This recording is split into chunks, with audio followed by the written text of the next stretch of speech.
여러분과 함께 나눌 말씀은 창세기 1장 1절에서부터 2절까지의 말씀입니다.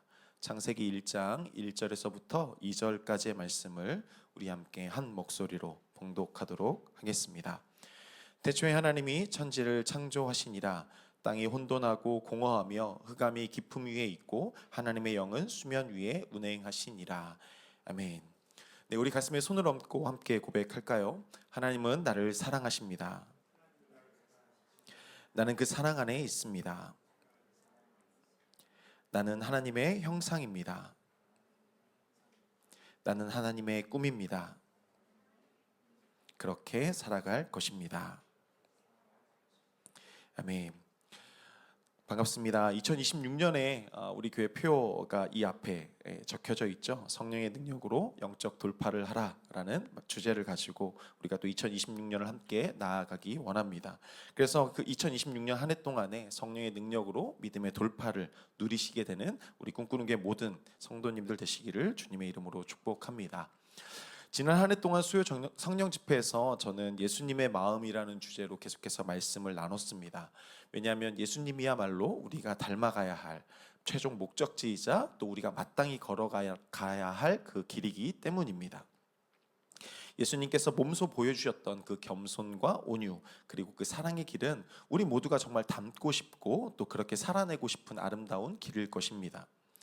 그런데 솔직히 우리가 그 예수님을 닮아가고 예수님께서 보이신 그 길을 따라간다라는 게 쉽지는 않죠. 왜냐하면 예수님의 겸손보다는 여전히 내가 더 높아지고 싶어하는 게 우리이기 때문입니다. 또 예수님의 온유와 사랑보다 분노와 차별 그리고 갈등을 만들어내는 것이 여전히 우리의 죄된 모습이기 때문이죠. 그런데 그건 예수님의 제자들도 마찬가지였다라는 것이 위안이 될지 모르겠습니다. 예수님께서 이 땅에 계실 때에 3년이라는 시간 동안 매일같이 제자들과 함께 하셨죠. 그리고 직접 가르치셨고 몸소 보여주셨습니다. 그래서 제자들은 아마 자신들이 걸어가야 할 그 길을 누구보다 잘 알고 있다라고 착각했을지도 모르겠습니다. 그런데 수제자였던 베드로는 절대 예수님을 배신하지 않겠다라고 호언장담하던 그 베드로가 예수님을 결국 3번이나 부인하는 모습을 우리는 발견할 수 있습니다. 다른 제자들도 마찬가지입니다. 예수님이 잡히시던 그 순간에 모두가 겁에 질려서 예수님이 잡혀가시든 말든 나 살려라 하고 도망쳤던 것이 바로 예수님의 제자들이었습니다. 왜냐하면 그들은 그들이 가야 할 길을 그들의 머리로는 알았지만 그 길을 걸어갈 힘과 능력이 없었기 때문이죠. 그게 제자들의 본 모습이었고 한계였습니다. 그런데 놀라운 반전이 일어나죠. 사도행전 2장 나타난 오순절 사건이 바로 그것입니다. 사도행전 2장 1절에서부터 4절까지의 말씀을 우리 함께 같이 읽겠습니다. 오순절 날이 이미 이름에 그들이 다 같이 한 곳에 모였더니 호련히 하늘로부터 급하고 강한 바람 같은 소리가 있어 그들이 앉은 온 집에 가득하며 마치 불의 혀처럼 갈라지는 것들이 그들에게 보여 각 사람 위에 하나씩 임하여 있더니 그들이 다 성령의 충만함을 받고 성령이 말하게 하심을 따라 다른 언어들로 말하기를 시작하니라. 제자들은 이 오순절 성령 강림 사건으로 인해서 180도 바뀌어 버립니다. 두려워서 숨어 있던 이들이 이제는 길에서 담대히 예수님의 복음을 전하는 자들이 되죠. 그리고 자신들의 목숨을 지키려고 했던 자들에서 목숨을 아끼지 않는 자들로 변하게 됩니다. 그리고 그 변화의 시작이 바로 오순절에 임하신 성령님이셨다라고 성경은 말씀하고 있는 것입니다. 이것이 무엇을 의미할까요? 우리가 아무리 좋은 말씀을 들을지라도 또 우리가 아무리 좋은 훈련과 양육을 받아도 그 양육과 훈련이 내 삶의 실제가 되게 하고 그 길을 돌파하며 걸어가게 하실 수 있는 것, 그것은 오직 성령님밖에 없다라는 것이 되겠죠. 오늘 우리는 우리로 돌파하게 하시고 또 그 삶을 살아가고 걸어가게 하시는 그 성령님에 대해서 알아가고자 합니다. 먼저 오늘 우리가 함께 읽은 이 본문, 빛이 창조되기 전에 태초의 그 적나라한 상태를 이렇게 묘사합니다. 땅이 혼돈하고 공허하며 흑암이 깊음 위에 있고. 여기서 혼돈은 형태나 특성, 질서가 전혀 없는 상태를 의미합니다. 또 채워도 채워지지 않는 그 텅 빈 상태, 공허를 이야기하고 있고요. 또 한 치 앞도 보이지 않는 흑암을 이야기하고 있습니다. 이것이 바로 하나님이 없는 세상의 실존이자 실체라고 말씀하고 있는 것입니다. 오늘날의 세상을 바라보아도 똑같지 않습니까? 세상은 엄청나게 질서 있고 화려한 것처럼 보입니다.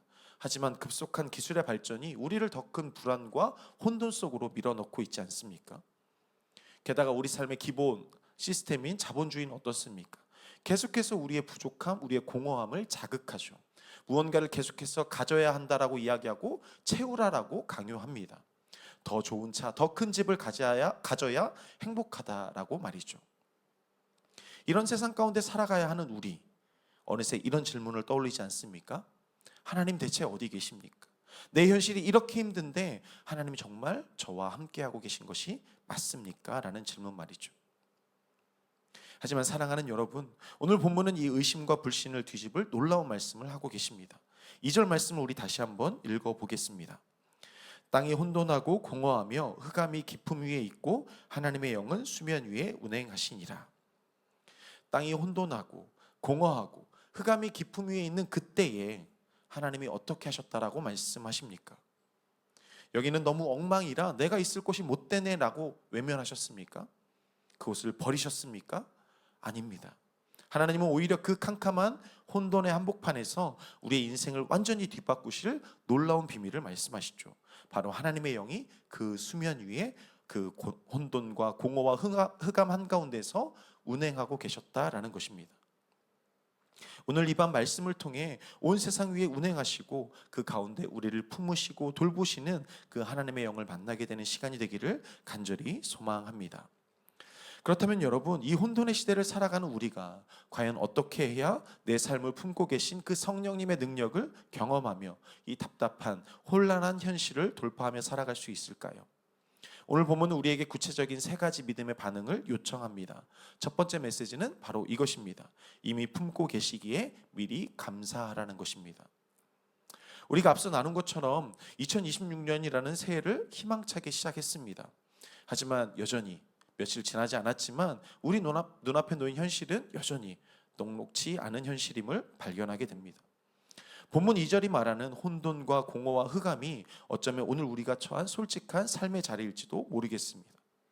이런 상황이 길어질수록, 이런 상황이 짙어질수록 우리 마음속에 찾아오는 그것은 바로 두려움입니다.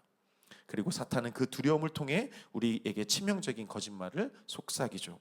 우리의 인생이 엉망이라고, 하나님이 우리를 포기하셨다라고, 이렇게 어두운 세상 가운데 하나님은 계시지 않다라고 거짓말을 하는 것이죠. 그런데 우리가 방금 읽었던 이 말씀 가운데 뭐라고 말씀하십니까? 하나님이 떠나신 것이 아니라, 하나님이 그 어둠 가운데 계시지 않은 것이 아니라 그 하나님의 영이 그 수면 위에 운행하고 계셨다라고 말씀하고 있는 것이죠. 여기서 이 운행하다라고 번역된 이 히브리 원어를 살펴보면 라하프라는 단어가 사용된 것을 볼 수 있습니다. 이 라하프는 우리를 향한 하나님의 마음을 가장 잘 보여주는 단어 중 하나입니다. 특별히 이 단어는 구약에서 2번만 사용이 되는데요. 그 한 번이 바로 오늘 이 본문 창세기 1장 2절에서 등장을 하고요. 다른 하나는 신명기 32장 11절에서 등장합니다. 신명기 32장 11절 말씀을 우리 함께 같이 읽어보겠습니다. 마치 독수리가 자기의 보금자리를 어지럽게 하며 자기의 새끼 위에 너풀거리며. 여기서 이 너풀거리며라는 단어가 바로 라하프라는 단어입니다. 무슨 말입니까? 자기 새끼를 보호하기 위해서 독수리가 날개를 펴서 펄럭이는 것, 너풀거리는 그 모습이 바로 이 하나님의 영이 수면 위에 운행하시던 모습과 같다라고 말하는 것이죠. 이를 신약에서 예수님은 이렇게도 말씀하십니다. 마태복음 23장 37절 말씀입니다. 암탉이 그 새끼를 날개 아래에 모음같이 내가 내 자녀를 모으려 한 일이 몇 번이더냐. 무슨 말입니까? 하나님께서 혼돈과 흑암이 가득한 이 세상에서 살아가는 우리를 마치 암탉이 그 새끼를 자신의 날개 아래 모으는 것처럼 하나님께서 당신의 팔을 펴시고 우리를 품으시고 보호하신다라는 것이죠. 그것이 바로 하나님의 사랑이라고 성경은 말하고 있는 것입니다. 이를 조금 더 쉽게 설명해 보겠습니다. 차가운 달걀이 하나 있다라고 생각해 보시기 바랍니다. 겉으로 보기에 그것은 생명이 없는 것처럼 보이죠. 왜냐하면 아무런 움직임도 없고 딱딱한 껍질에 쌓여 있으니까요. 그것이 바로 혼돈이라는 것입니다. 아무리 노력해도 변화가 없는 답답한 우리의 현실과도 같아 있죠. 하지만 암탉은 그 죽은 것 같은 달걀을 보면서 그것이 가망이 없다라고 발로 차버리지 않습니다. 오히려 자신의 가장 따뜻한 살결을 드러내고 그 품 안에 품죠. 그리고 자신의 체온을 그 달걀 안으로 전이시킵니다. 이것이 지금 성령님께서 우리 삶 가운데 하고 계신 일이다라는 것입니다. 오늘 말씀의 제목처럼 우리를 품으시는 하나님이신 것이죠. 하나님은 멀리 계신 분이 아닙니다. 어두운 것처럼 보이고 혼돈한 것처럼 보이는 이곳 가운데서 떠나 계신 하나님이 아니라 그곳에서 우리를 품에 안으시고 함께 하신 하나님, 남들에게 말 못할 흑암 가운데 찾아오시는 그 하나님이 바로 우리의 하나님이다라고 말씀하고 있는 것이죠. 이는 다윗의 고백을 통해서도 잘 드러납니다. 시편 139편 8절 말씀을 우리 함께 같이 읽겠습니다. 내가 하늘에 올라갈지라도 거기 계시며 스올에 내 자리를 펼지라도 거기 계시니이다. 스올이 어떤 곳입니까? 죽음의 자리가 바로 스올입니다. 지옥같이 고통스럽고 캄캄한 인생의 밑바닥이 바로 스올인 것입니다. 그런데 다윗은 깨달은 것이죠. 그곳에, 그 비참한 밑바닥에도 주의 영이 계시다라는 것입니다. 이사야 43장 2절에서도 마찬가지입니다. 내가 물 가운데로 지날 때에 내가 너와 함께 할 것이라. 내가 불 가운데로 지날 때에 타지도 아니할 것이요. 사랑하는 여러분, 이것이 영적인 실체입니다. 여러분이 비록 물 같은 혼돈 속에 있든 불 같은 시련 속에 있든 그곳은 하나님이 떠난 자리가 아니라 하나님의 부재의 자리가 아니라는 것입니다. 오히려 성령님이 여러분을 보호하시기 위해 가장 강력하게 운행하고 계신 현장이다라고 말씀하고 있는 것이죠.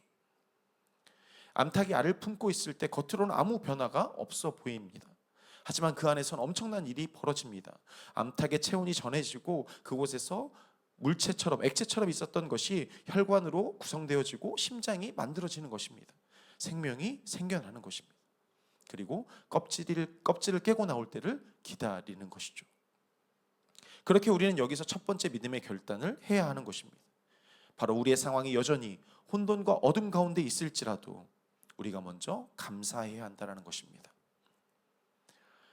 세상 사람들은 어떨 때 감사합니까? 결과가 좋을 때 감사하죠.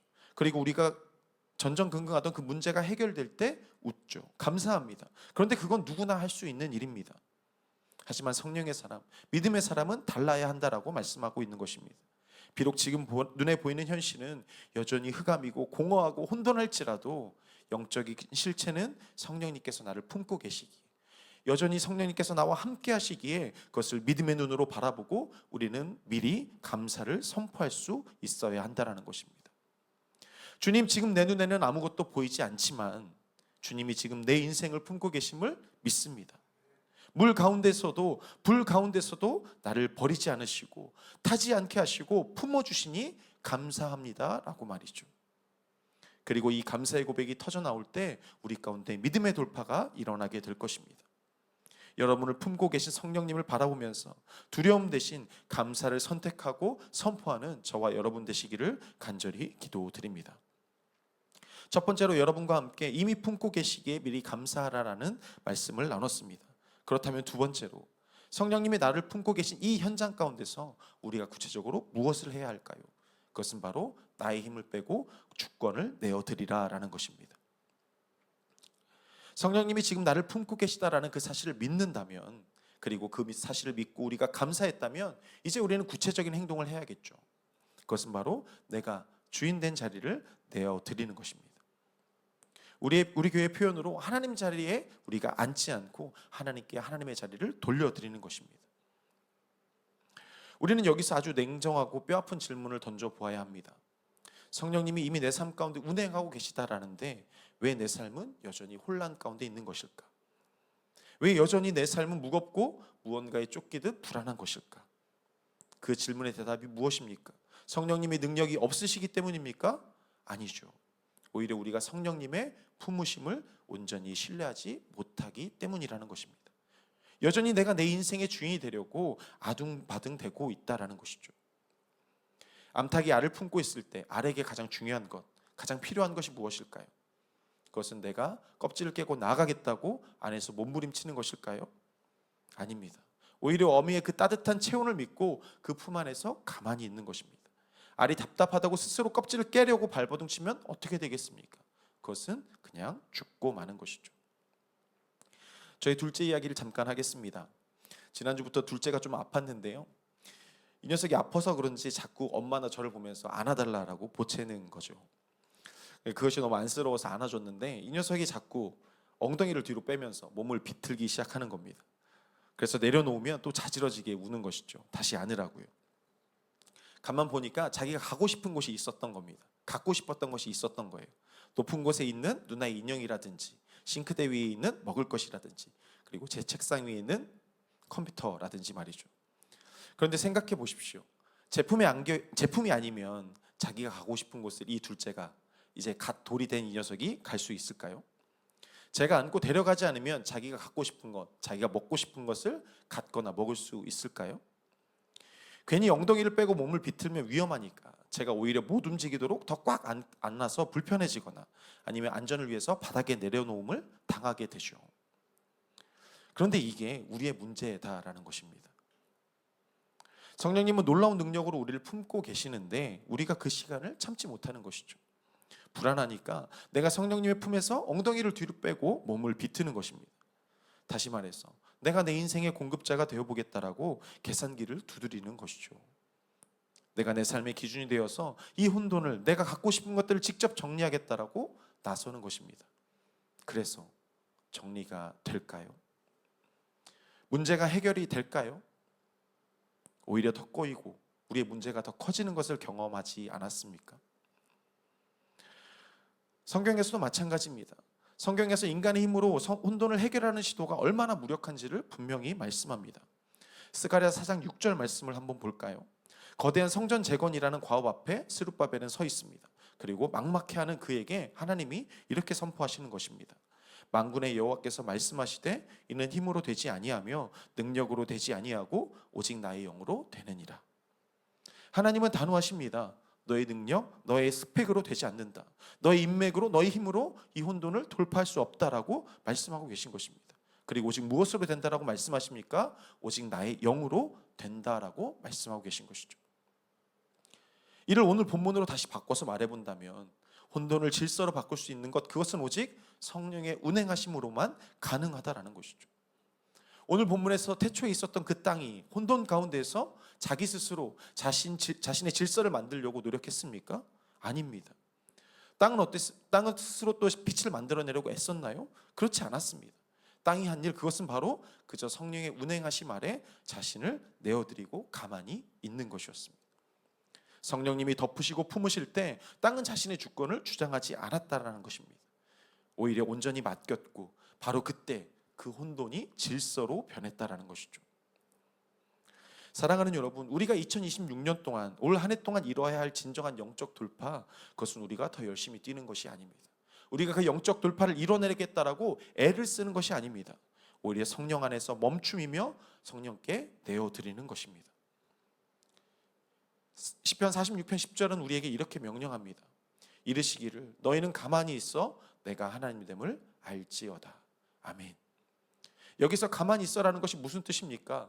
우리의 손을 떼라는 것이죠. 우리의 힘을 빼라는 것입니다. 내가 꽉 쥐고 있던 내 삶의 운전대에서 내 손을 떼라는 것이죠. 그래야 비로소 진짜 주인이신 성령께서 내 삶을 운전하시고 운행하시고 내 삶을 예수님의 그 장성한 분량까지 이르도록 그 구원의 완성을 향하도록 인도해 가시기 시작하실 수 있다는 것입니다. 그렇게 여러분 오늘 이 밤에 결단하며 나아가시기 바랍니다. 주님, 제 힘으로는 이 혼돈을, 내 앞에 놓여진 이 문제를 정리할 수 없습니다. 이제 내가 주인 되었던 그 자리를 주님께 내어드립니다. 주님이 다스려 주십시오 라고 고백하며 결단하며 나아가십시다. 이것은 포기가 아닙니다. 오히려 더 큰 능력에 나를 맡기는 승부수와 같은 것이죠. 우리가 온전히 항복하고 그 성령님께 우리가 움켜쥐고 있던 주도권, 우리의 운전대를 넘길 때에 비로소 내 인생에 혼란스러웠던 것들이 제자리를 잡아가기 시작할 것입니다.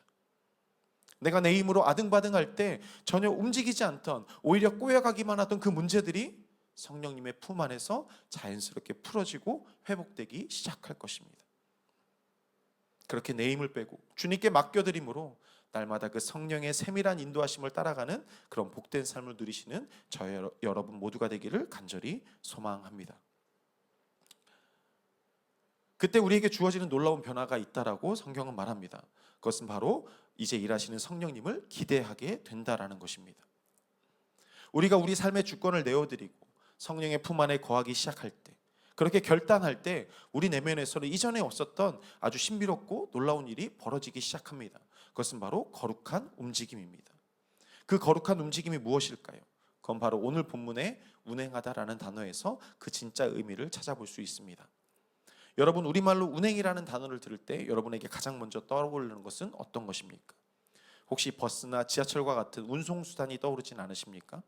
어떤 목적지를 향해서 쉬지 않고 움직이는 그 모습, 그것이 바로 운행이라는 우리말의 뜻입니다.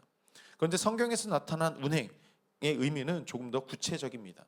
신명기에서 말씀하는 것처럼 독수리가 새끼를 보호하고 훈련시키기 위해 그 위에서 힘차게 날갯짓을 하는 것, 끊임없이 움직이는 역동적인 상태를 의미합니다. 이를 좀 더 구체적으로 설명해 보자면 이렇습니다. 암탉이 알을 품고 있습니다. 그때 우리가 암탉을 보면서 암탉이 가만히 품고 있다라고 생각할 때가 많죠.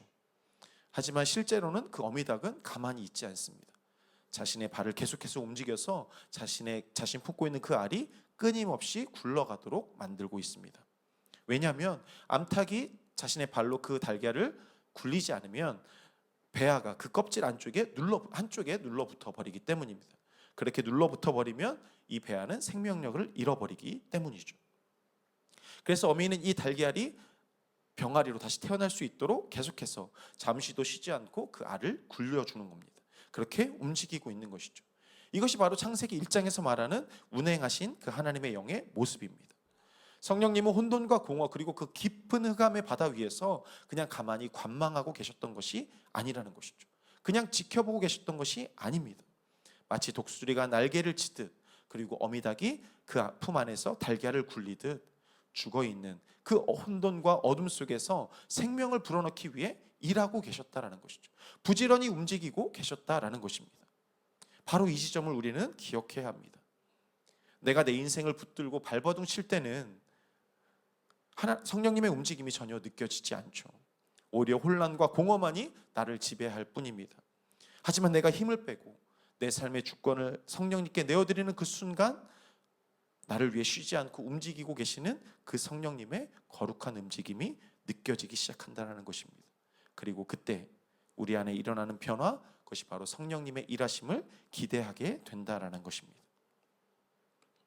이제 2026년을 시작하면서 우리가 예배드리는 지금, 혹시 여러분 안에 이런 기대가 일어나고 있습니까? 예배드릴 때 전과 달리 가슴이 뜨거워지고 벅차오름이 느껴지십니까? 혹은 찬양할 때 나도 모르게 눈물이 흐르고 계십니까? 말씀을 들을 때 내 마음이 찔리고 내가 주인 되려고 하는 나의 죄된 옛 습관이 떠오르십니까? 그리고 이제 그 모든 것에서 벗어나 거룩하게 살고 싶다라는 소망함이 여러분 안에 꿈틀거리십니까? 만약 그렇다면 이것은 단순한 감정이 아닙니다. 이제 성령님께서 내 혼돈 가운데 생명을 창조하시는 일을 시작하셨다라는 증거인 것이죠. 마치 에스겔이 골짜기에 가득 널린 마른 뼈가 하나님의 영이 들어가자 살아나 하나님의 군대가 되었던 것처럼, 그리고 그 마른 뼈를 살아나 계신 하나님께서 이스라엘의 구원을 이루셨던 것처럼, 우리의 혼돈과 흑암, 즉 희망조차 없는 것 같은 이 현실 속에서도 회복의 구원을 이루실 성령님의 그 거룩한 움직임을 기대하게 된다라는 것입니다. 사랑하는 꿈꾸는 교회 가족 여러분, 지금 여러분 앞에 놓인 상황이 혼돈합니까? 공허합니까? 흑암 가운데 있는 것 같습니까? 그렇다면 그 모든 것을 주님께 맡기고 이제 기대하십시오. 왜냐하면 그것은 절망과 실패의 흔들림이 아니라 성령님께서 새로운 일을 행하시기 위한 거룩한 움직임이기 때문입니다. 올 한 해도 내 안에서 이미 시작된 이 거룩한 움직임을 놓치지 않는 여러분들이 되시기 바랍니다. 하나님께서 하십니다. 내 가정과 내 사업과 내 직장과 나의 부르심의 자리에 하나님의 그 생명의 빛이 임합니다라는 이 믿음으로 기대하며 돌파해 나아가는 저와 여러분, 그런 2026년 한 해가 되기를 간절히 소망합니다. 이제 말씀을 맺겠습니다. 2026년이라는 새로운 한 해가 시작되었습니다. 하지만 우리의 현실은 여전히 창세기 1장 2절에서 말하는 혼돈과 공허 그리고 흑암 속에 있을지도 모릅니다. 하지만 오늘 밤 우리는 그 절망을 뒤집는 가장 위대한 소망이 성령님이시다라는 것을 배웠습니다. 세상은 캄캄하니 끝났다라고 말하지만 성경은 캄캄하기에 하나님이 그곳에서 일하신다라고 말씀합니다. 그리고 그 혼돈의 한복판에 우리를 버려두지 않겠다라고 말씀하시고 성령님께서 친히 오셔서 우리를 품으시고 운행하고 계시다라는 것입니다. 그렇게 우리가 해야 할 것은 감사하는 것입니다. 그리고 내 힘을 빼고 내 삶의 운전대를 성령님께 내어드리는 것입니다. 그리고 그때 우리 삶 가운데 일하시고 또 우리로 그 모든 어둠과 혼돈과 공허를 돌파하게 하시는 그 성령님의 일하심을 기대하며 살아가는 것입니다. 올 한 해 내 힘으로 아등바등 사는 한 해가 아니라 나를 품고 날아오르시는 그 성령의 능력으로 믿음의 돌파가 넘쳐나는 여러분 모두가 되시기를 주님의 이름으로 간절히 기도드립니다.